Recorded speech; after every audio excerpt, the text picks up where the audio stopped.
तो hey guys, स्वागत बाटे आप सबके हमारे यूट्यूब चैनल रितेश राउत में। तो हे गाइस, जब फिलहाल हम जाते नहीं अपना होम टाउन सासाराम। काम ई बाटे कि हमरा धान के बिया लावे के बाटे।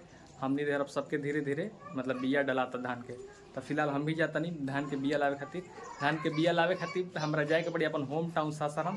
तो लेस कुछ चलल जाओ। ई रहल हमार साइकिल और ई रहल झोरा। झोरा में कुछ खाए पिए वाला सामान नहीं। तो लेस कुछ चलल जाओ। हे गाइस, जी सासाराम के धर्मशाला रोड है। यहाँ हमारा वो काम बाटे, वही खातिर हम आइल बानी। हम आगे चला बताओ तनी हम कहा आइल बानी। थोड़ा सा भीड़ भाड़ कम बा।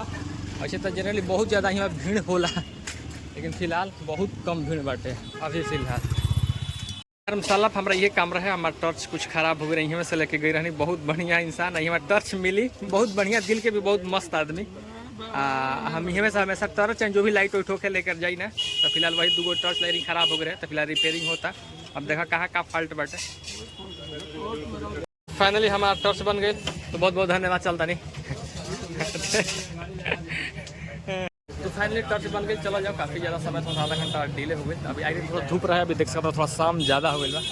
फिर अब चलो जाओ, लेवे का हमारा धान लेवे के बाटे। फिलहाल यहाँ से कुछ डेली नीड्स के सामान ले लेता नहीं। तो देखा का लेता नहीं, यहीं पर से हम ले भी ना हमेशा। फाइनली सामान लेते हैं, एगो ई रहे एगो ई रहे। तो फिलहाल इसको चला जाओ। फिलहाल हम सासाराम आई और कुछ ना लिए, ऐसे कैसे हो सकता। फिलहाल आम ले रहे, आम ले लिया जाओ।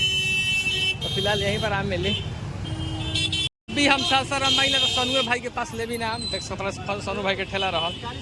तो फिलहाल नहीं, आज बेचता हूँ लंगड़ा बेचता रहा। तो फिलहाल ले लिया जाओ आम। यहाँ से आम ले लेनी। ये सोनू भाई के छोट भाई हड़े, क्या नाम पड़ी तारो? हाँ, इनका पवन नाम पड़ी। ठीक बात दे दा, ओके करा। फाइनली धान के बिया वाला के जो दुकान बा फाइनली बंद हो गई बाटे। तो अब शाम भी हो गई, हमरो कुछ लगल है लेट हो गई बाटे।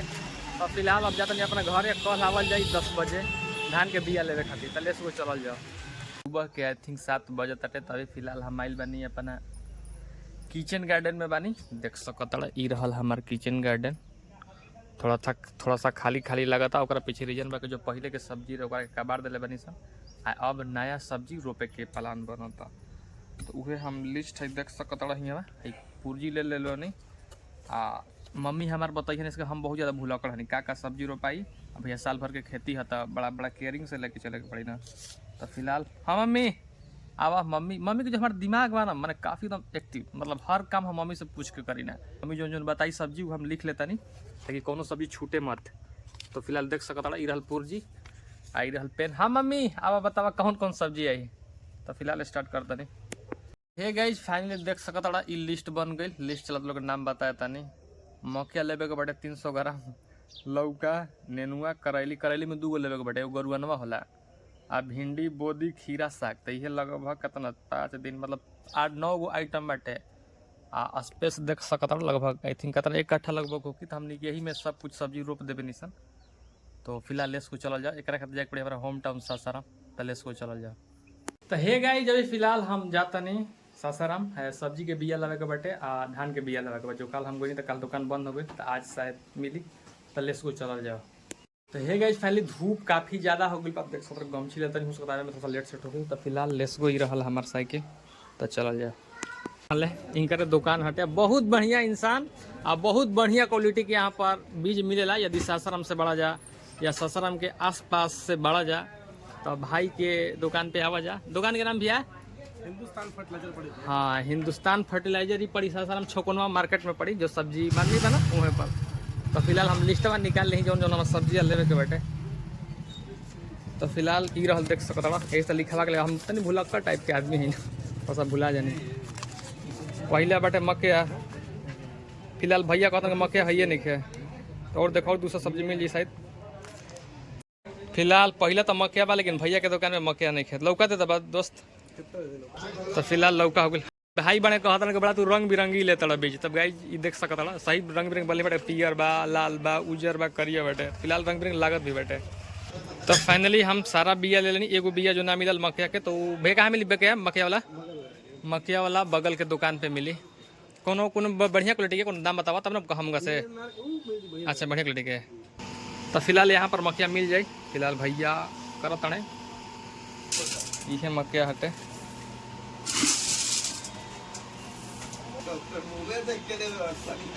तो फिलहाल ई रहा हमार मके। तो फाइनली हम बिया ले लेनी, अब चल जाओ घर की तरफ और कुछ लेवे के बड़ा और हम लेवे धान के बिया लेवे के बड़ा। तो चला सबके दुकान खुल जाई तो बढ़िया बड़े। कल आई नहीं लेकिन दुकान खुला ना रहे। आज सब लगभग 8 बजे तक 10 बजे दुकान खुला। पहले इसको चला जाए। ई रहा यहाँ का सब्जी मार्केट, बहुत भीड़ थोड़ा कम बाटे, ज़्यादातर सुबह में लागेला। अभी थोड़ा सा बहुत कम आदमी दिखा था, देखा थी तू लोग के अंदर जा करके। तो फिलहाल इसको चला जाए। ई रहा दुकान, यहाँ में से हमेशा हम ले जाइले तब देखल जाए कौन कौन वैरायटी की मिला था। इसे ज़्यादातर हमने गंगे कावेरी के सोल्ड करे नहीं है।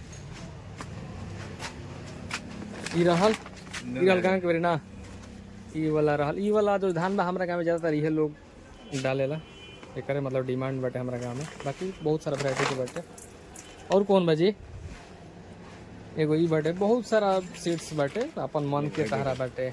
देखो हाँ एगो एकर तनी एगो नया नया आइल बाटे। नया ना हाँ ना महकू कंपनी का नया ना। फिलहाल देख सकता दोनों के। फिलहाल देखब कौन लेतन यही में जोन बढ़िया लागे उ ले लेम। भाई देखला बीएन सीड। अच्छा ये बीएन सीड हाँ। अच्छा बीएन फिलहाल एगो और बा हो। सबके तो धनवा एक लेखा लगता एक खाइए हाथ ना, एक खाइए ना। हाँ सबके धनवा गई हमरा एक लेखा लगता। हे गाइज फाइनली धान ले लेनी गंगे कावेरी के, हमरा अच्छा लगल है। एक मैंने देख सकता धान भी काफ़ी मतलब बढ़िया हमारा लगल है। आई रहल घास वाला दवाई। तो फिलहाल एक विधि जान गनी। तो फिलहाल लेस को चलल जाओ।